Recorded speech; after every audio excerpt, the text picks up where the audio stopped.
घमंड का सिर नीचा।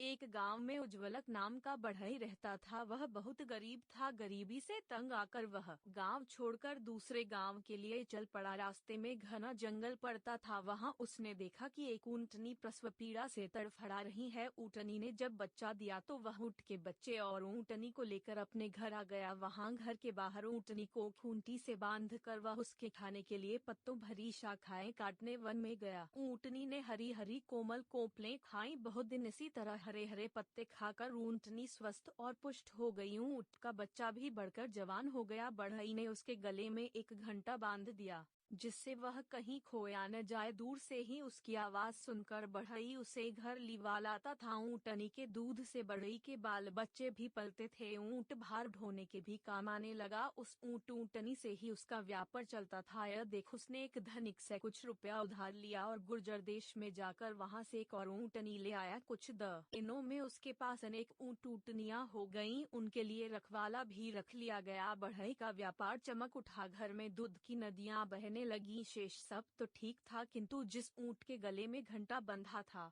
वह बहुत गर्वित हो गया था। वह अपने को दूसरों से विशेष समझता था। सब ऊंट वन में पत्ते खाने को जाते तो वह सबको छोड़कर अकेला ही जंगल में घूमा करता था। उसके घंटे की आवाज से शेर को यह पता लग जाता था कि ऊंट किधर है। सबने उसे मना किया कि वह गले से घंटा उतार दे, लेकिन वह नहीं माना। एक दिन जब सब ऊंट वन में पत्ते खाकर तालाब से पानी पीने के बाद गांव की ओर वापस आ रहे थे, तब वह सबको छोड़कर जंगल की सैर करने अकेला चल दिया। शेर ने भी घंटे की आवाज सुनकर उसका पीछा किया और जब वह पास आया तो उस पर झपट कर उसे मार दिया। सीख घमंड का सिर नीचा।